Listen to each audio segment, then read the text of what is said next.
Hello, IT enthusiasts. We'll do another. That's perfect timing. We're at home. We all work from home. That's how it goes. I love that intro. Here we are. It wasn't for me, though. It was for my husband. That was good. Okay, that's perfect. It's good. Hello, IT enthusiasts. Welcome to another episode of My Computer Careers Get Into IT Live, where we do just that. Get into all things IT and skilled trades, as a matter of fact. We are here today to talk about the skilled trades. They are certainly having a moment. We're going to dig into it with an absolute expert on the topic. But just to kind of intro this, any opportunity we get to discuss the skilled trade career route is one we certainly capitalize on. And today is a highlight of that. We were out kind of looking for articles, experts, as we always do. And today's guest and her organization was of particular interest to us. That guest is Ramona Schindelheim, as you see here. Editor-in-Chief of WorkingNation. Ramona, welcome. Thank you so much. Thanks, Aaron. I'm really glad to be here.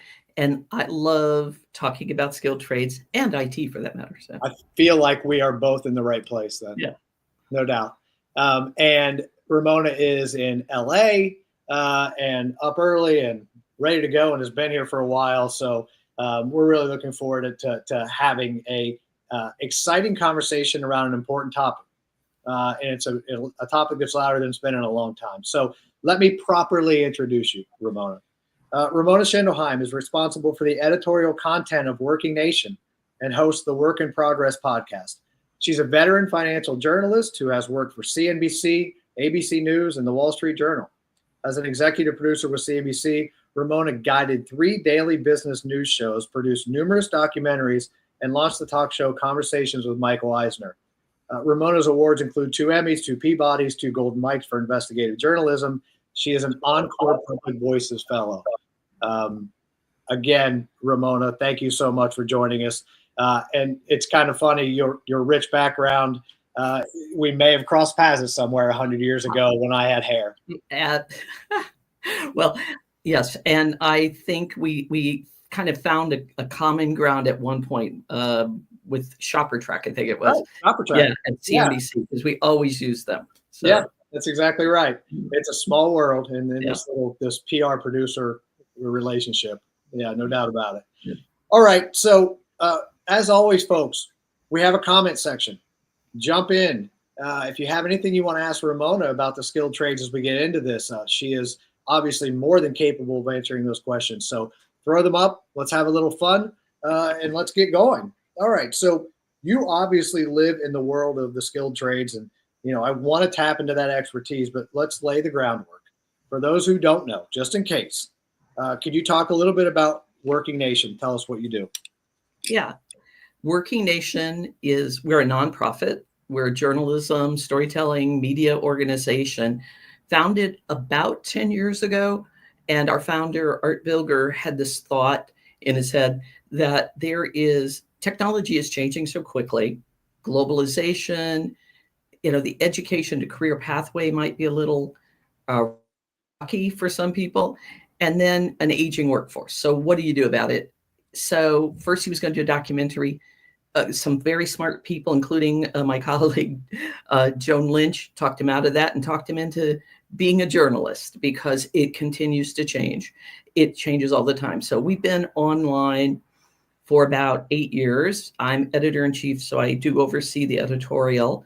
We do articles, we do videos, I do a podcast, and we do conferences. So we may, pull together, curate a panel, and be at a conference and talk about, very importantly, the job climate in our country, where the in-demand industries are, what you need to get those, and then, what kind of credential do you need, and what's the pathway. So we really like to tell people stories on how you can get better skilled for the jobs that people want to hire you in, and then what is that pathway that leads to economic mobility.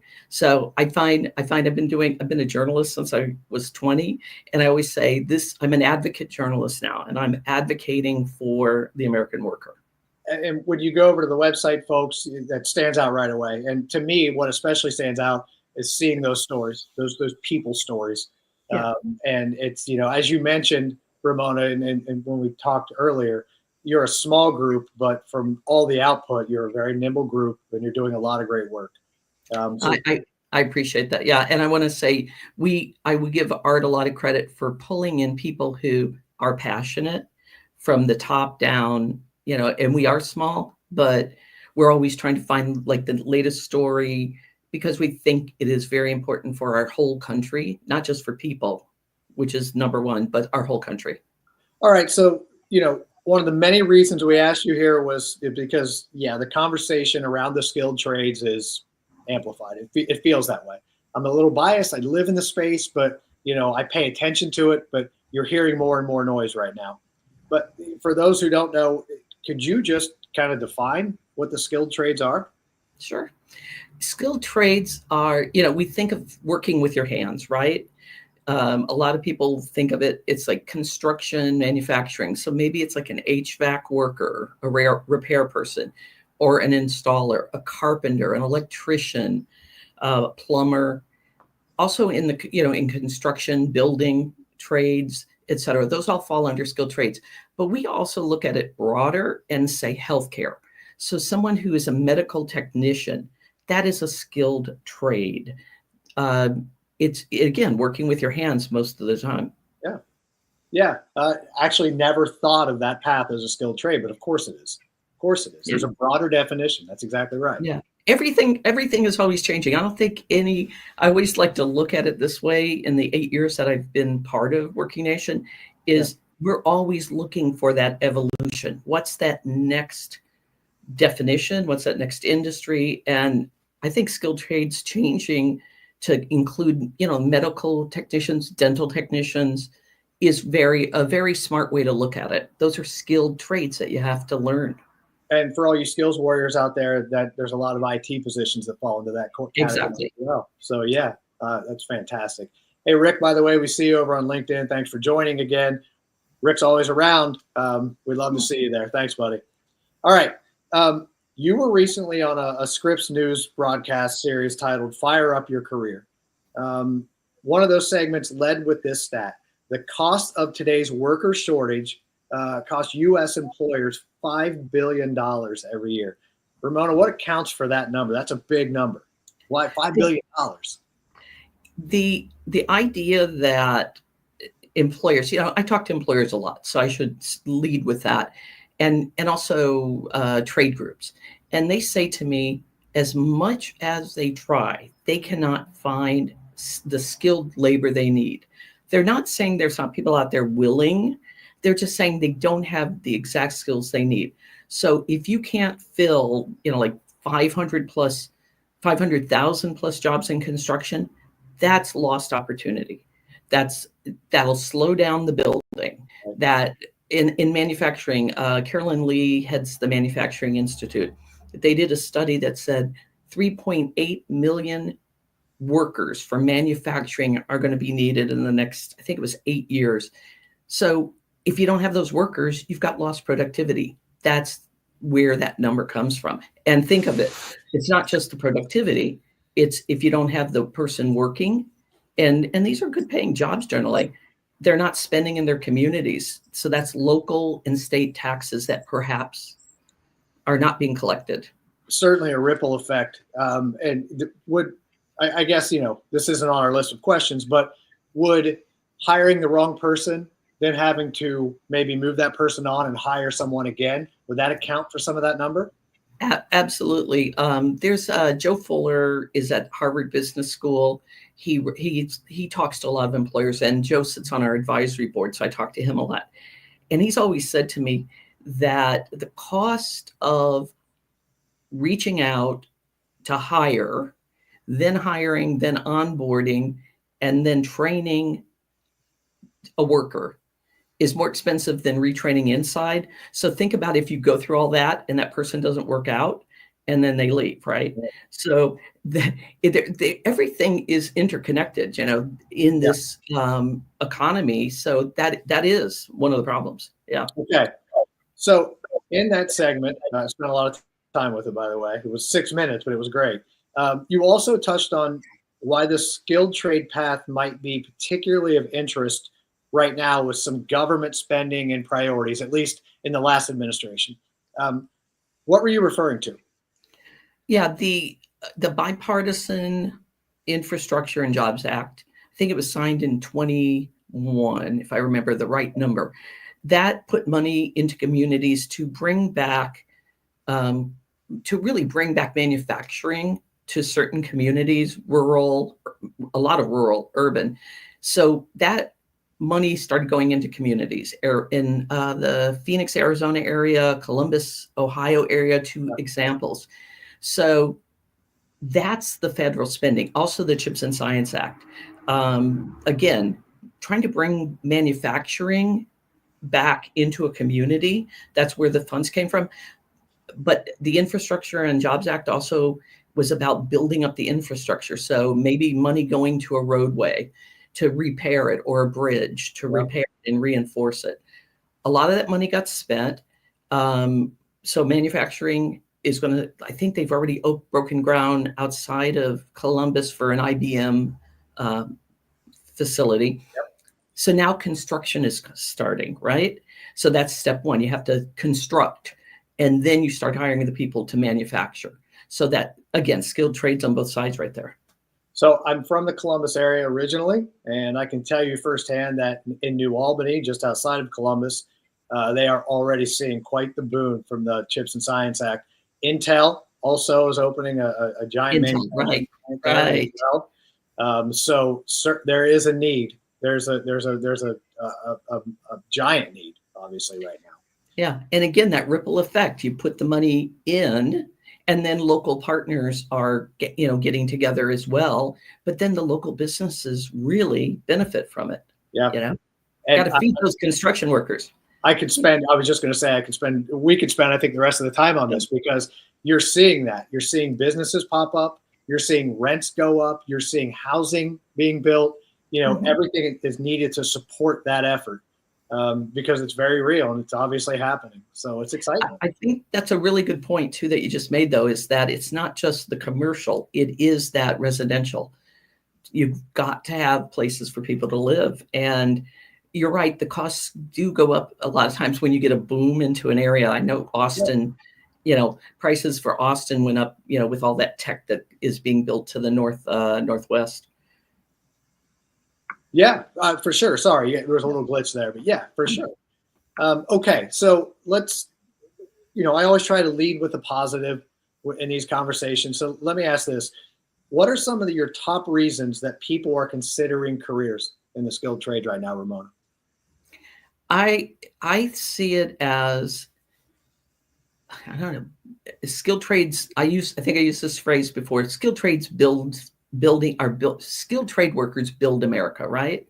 Right. So top reasons go in, the median income is higher than the national average for these different fields. I looked up some numbers again before we got on, and the median average salary right now in the country is like $48,000 a year. Now, of course, that varies, median being in the middle. So it depends on your community if you get paid or more. But median salary for like an electrician is $62,000. So that's a big difference. That can make a difference. Plumbers, $61,000. And then I looked up Boilermakers, which are the people who install and repair those giant vats and those water tanks in buildings. That's $71,000. So again, that's the median. More people are making higher amounts. So that's good. People like to work with their hands. This is a great way to do it. And the other one is these jobs are in your community. We like to talk at WorkingNation about how all jobs are local. These are definitely local jobs because you can't do them remotely. You can, but you can't be a construction worker and work remotely.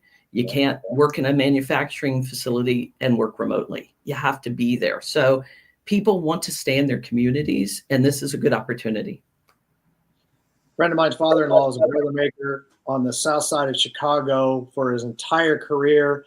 He just retired and doing very well. So it is a career path that can pan out. I'm Aurora native, so just to the west of Chicago. Nice. And my dad was manufacturing. He was a tool and die man. Oh, I love it. I love it. All right, so it can't all be positive. Let's look at the other side of the coin. No. Sometimes there's a stigma attached to the skilled trade, at least maybe a perceived stigma. What are some of the reasons people aren't considering careers in this path? I don't want to throw, let's say, higher education under the bus, right? Higher education is expensive. A 4-year school is expensive, but we've been in I would say, post World War II, even that the American dream has always been go to college, right? That's been part of the conversation, part of the talking points. College isn't for everyone because it's expensive, but the stigma that is attached to the skilled trades, that it's less than, it's ridiculous. I'll just say it that way. It's ridiculous. 33% of the country has a 4-year degree. That means 66% of us. I don't have a 4-year degree, by the way. I say I'm a senior, in college, because it was too expensive, and I ended up quitting and going to work. But there's a stigma attached to it, and so people, maybe parents don't think their kids should do it because of that stigma. Maybe people don't think they should do it. But I think the other reason is exposure. People are not getting the exposure to the value of it and how much it can, it can make you it's a quality job. It can be a family sustaining job in your community. So I think those are two things: the stigma that's attached and the exposure, lack of exposure. So skilled trade workers build America, folks. And to your point, Ramona, we found the stat that there are 70 million people out there, skills warriors, that do not have degrees. 70 million people. So there's still tremendous value in traditional higher ed. We say that as much as we can on this broadcast. But the opportunity for alternative education paths is important, and it's one that needs to continue to be discussed. And there's nothing less than to explore those routes and to have those opportunities. Absolutely. We talk a lot about credentials here at WorkingNation, and credentials can come in many forms. That career pathway. Look, you said it, I said it. We both don't have college degrees, right? I learned on the job, and I continue to learn on the job. So you get your foot in the door in skilled trades. Maybe you do it through, and we could talk about this, community college and that. And then you learn on the job and you apply those skills. And those are the people that I want to hire. Those are the people who know their job. And degrees I don't say degrees are bad in some fields. I want my doctor to have a medical degree, Right, of course. But you can learn on the job. You can learn through credentialing programs, which I'm sure with IT you talk about a lot. A lot. Absolutely. You are wearing your editor producer hat perfectly right now, because you're leading me directly into the next question, and I appreciate that. You're welcome. For some reason, I wrote a giant intro to this one, so bear with me. Over on your website, you have a ton of great resources, which is absolutely the case. One of which is your newsroom, where you really dig into the people and the stories around the skilled trades. In one of those articles that I saw, America Needs More Skilled Trade Workers, Laura, forgive me, is it Aka? Correct. Laura Aka, yep. Aka shares some stats and info on various skilled trade career paths. One of the points in that article that really stood out was about training for a skilled trade career. How can someone fresh out of high school, out of military service, out of a job they just dislike, how can they gain the knowledge and skills necessary for a lasting and rewarding career in this space? Yeah, I started to mention it. Community college is a fabulous way to do this. It's so a lot of times, and I'm sure a lot of people are aware of this. A local employer let's pick, New Albany. We'll just say New Albany, Ohio, Aurora, Illinois. The community college will partner with local employers, and they'll say, "What do you need?" And the employer a lot of times underwrites a course at the community college, and it could be, training, hands-on training. There's a program called FAME. I don't know if you've heard of FAME. Yeah, it's really great. The Manufacturing Institute now runs it, but it's started by Toyota in Kentucky.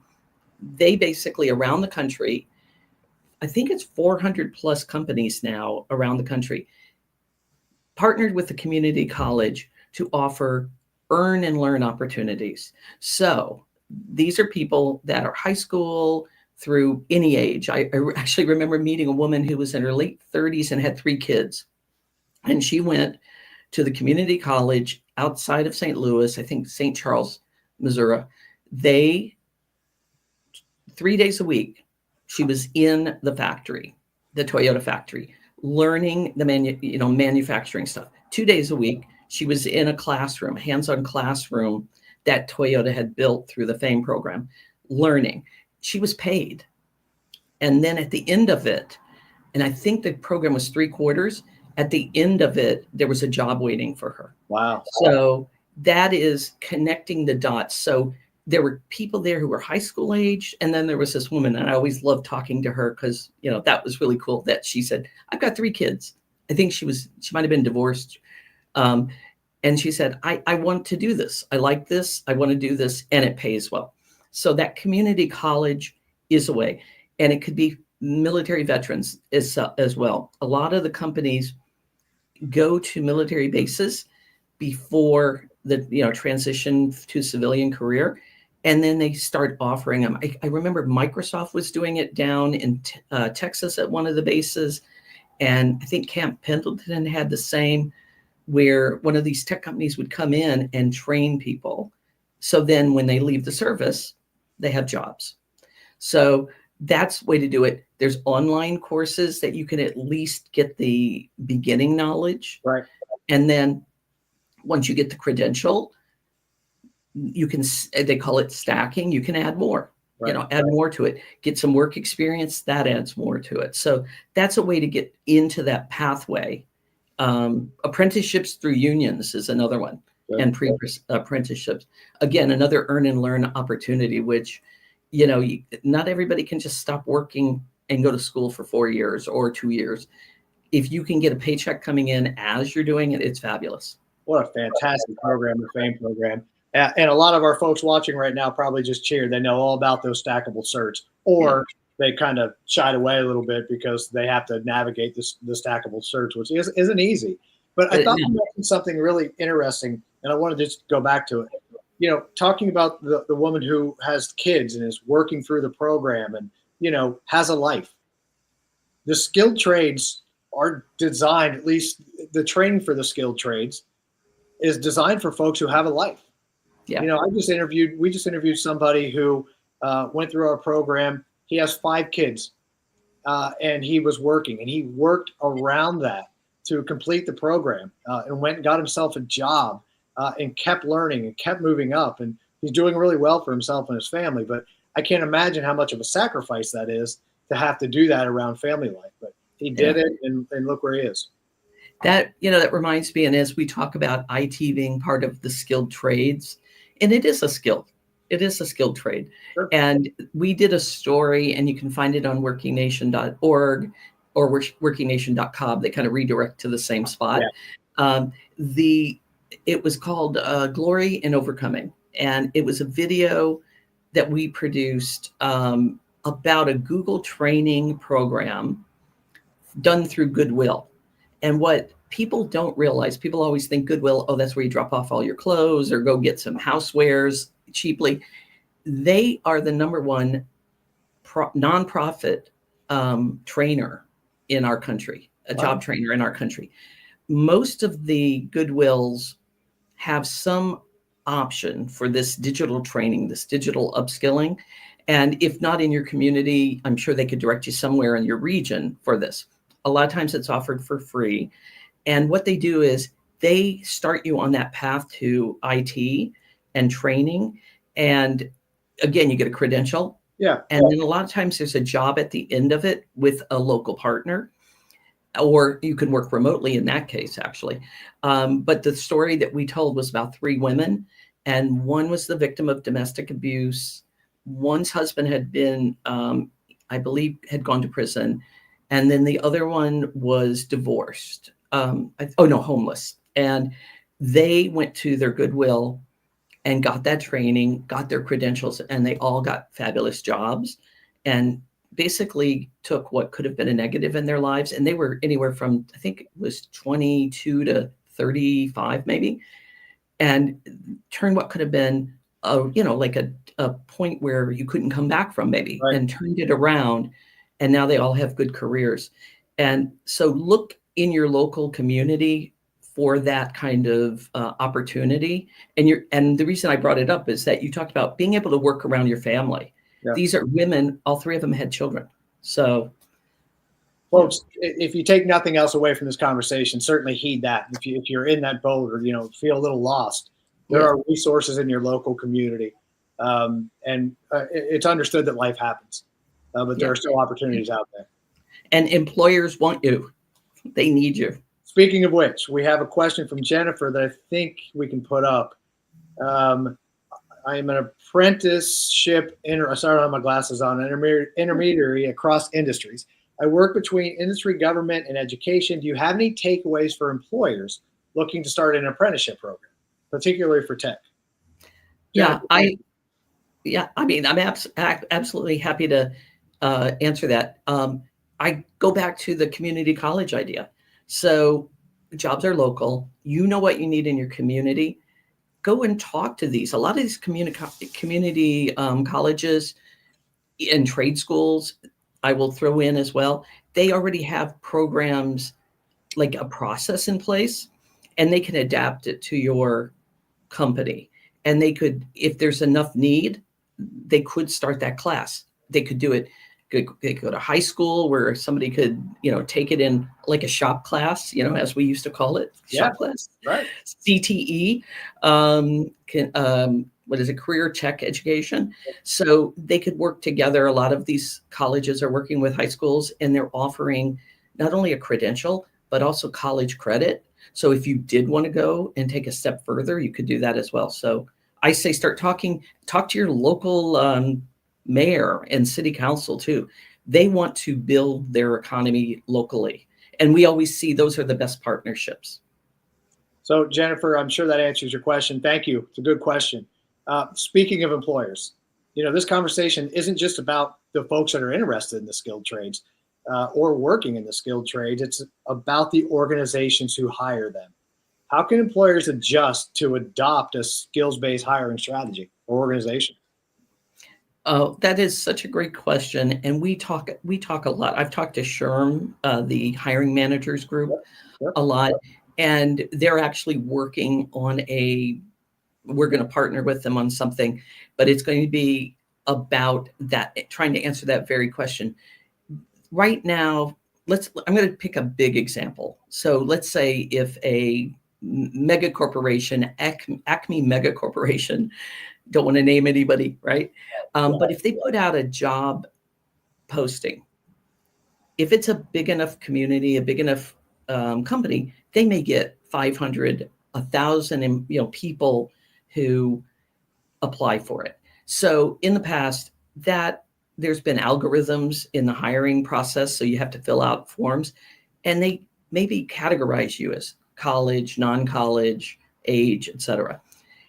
That really can wipe out a lot of people. We already went over those numbers, right? Right. That wipes out a lot of people for that job. They have to start, this is very much the conversation I've been having. They have to start talking about what skills do they really, really want in that job, and be very specific about it in their job posting. Yes. And if they do that, they will attract people without having to do these crazy screenings. Because if you get 1,000 people, they're probably under pressure to hire quickly. If that job goes up, they probably need them right away. So be more intentional. So this is what I would advise employers. Be more intentional about what skills you want in that job, and then figure out how you measure it. So it might be different in your company. How do you measure someone who, let's use construction, who's good at, welding, what is it that you want them to have is, what is the criteria for that job, and put that in the posting. Yes. And be more intentional about it. So, and you should be doing skills first, skills-based hiring, because it will, back to your earlier point, it's going to be more efficient. It's going to be more cost efficient, and you're going to get the job done quicker. That is excellent advice for anybody. And it wasn't a leading question. I was thinking about it as you were talking. For anybody interested, Tony Galati, our CEO, will be posting an article later today on the blog, 6 tips for skills-based hiring for employers. And it directly hits on that point, Ramona, directly hits on it. I'm writing that down. I'll look for it. I'll send it over to you ahead of time. Yeah. All right. Okay. So you've obviously seen this push recently from the federal government trickling down to small to mid-sized businesses. And that's around dropping the degree requirement to get folks hired. But as all initiatives from the government, it's not exactly taking off. It's been slow. Momentum's been slow. Any thoughts on whether or not this conversation continues and expands over this year and the next couple of years? I think it will. I wish I had written down, and I'm sorry I didn't. I think it's 20 plus states have adopted this idea that you don't need a degree to work for the state, right? Some local communities have adopted it too. But it goes back to, if we're going to be competitive globally, we need to have a skilled workforce. The degree is not going to, again, it's just going to screen out people who may have those skills. So I think it's going to continue. Everybody I've talked to continue to say that. Now, even some of the people in the higher ed field that I've spoken with have said, we need to figure out how to make our curriculum more career focused. Yes. So there is a tremendous, tremendous value in going to a 4-year school, socially, culturally, just a bigger worldview than maybe you have had growing up, when you're in a little ecosystem. Right. I really, truly appreciate my time in a 4-year school. But I don't know if I walked away. I did some communication courses. I didn't know what I wanted to do, quite frankly, at the time. And then I found my pathway while I was there. But the people I'm talking to at higher ed are saying, we need to do a better job of connecting the learner to a career pathway. So I think when you ask, if this conversation is going to go away, it's not going to go away. It's going to evolve, and it's going to take in more people about, this skills-based hiring part of it. And a 4 degree is good. Like I said, definitely want my doctor to have a 4-year degree. I want my lawyer to have a 4-year degree. Right. I want, there's certain things that I think, and you know what, higher advanced engineering, you probably need a degree too, because you need to go through all the things that you can get from that you can't get on the job if you're on entry level, right? So there's a way to mix them both, I think. So I don't think the conversation is going away. I think that's great insight, Ramona. And, we've even noticed, and excuse the phrase, but even some of the stodgier industries like traditional higher ed, we've seen in job listings that they're actually not necessarily requiring a degree. They want to see a degree, but they're also saying a mix of degree and experience, which is, I think, a very big step, especially in higher ed, because, those having a degree is a big deal. Yeah, and I've worked with one organization, and just how behind the scenes conversation has been around that is, so you can have a higher ed degree, or you can have credentials and certifications that show your proficiency at your experience. So either your training that you've done at home, or maybe on the job. So again, just connecting all that with the idea of experience is what matters. The experience that goes to a career pathway, leads you on a career pathway into a good family sustaining job is very important. And again, that's my opinion. That's my personal opinion too. Right. It's a good opinion. It's very valid. Yeah. All right. So let me get you out of here. Last question. Where can folks find all the about all the great work that you folks are doing? Yes, workingnation.org or .com. That's our website. Yep. A couple of times a week, we have a new story, new posting. We're also on all social media at Working Nation. We have a YouTube channel, and just search Working Nation in YouTube. And I do a podcast that you can find on our website, but also Spotify, iHeartRadio, all the major platforms. And it also has its own YouTube channel. So it's called Work in Progress. And you can get to all of that on our homepage. If you go down to the bottom where you see the social links, there's links down there for everything. And this isn't just lip service, folks. There's a treasure trove of information there. Working Nation and Ramona and the team are turning out some amazing content. So go check it out. And thank you for saying team, because I may be sitting here talking to you, but we have such a great team. You mentioned Laura Aka, Michael James, Joan Lynch. I'm just going to say their names because I think they're all doing a great job. Melissa Panzer. It's a small but dedicated team of storytellers with a passion for telling these stories that can help the American worker. It's a perfect place to put a ball on it. I really, really appreciated the time today. I think that you brought so much insight and knowledge to an important topic for a lot of our audience. And I can't thank you enough for that. Thank you for the invitation and the chance to get that information out there. And please, everybody come by and visit and see what we have this week. You did so well. You're not going to get off the hook. We're gonna hit you up again, just so you know. All right. Folks, thank you so much for joining us today. As always, I know it's your Friday. I know it's lunchtime. So Joyce, there you go. And Rick, only have LinkedIn on social, but checking out the website. Yeah, Rick, certainly go check it out, buddy. It's like I said, it's a great one. All right, folks, thanks for joining us. We will be back next week. Patricia will be leading the show. I think we're going to feature some grad success, but we'll have more to share early next week. So we'll see you then. And in the meantime, have a great weekend. Ramona, if you don't mind sticking around. Will do. All right. Thanks, folks. See you.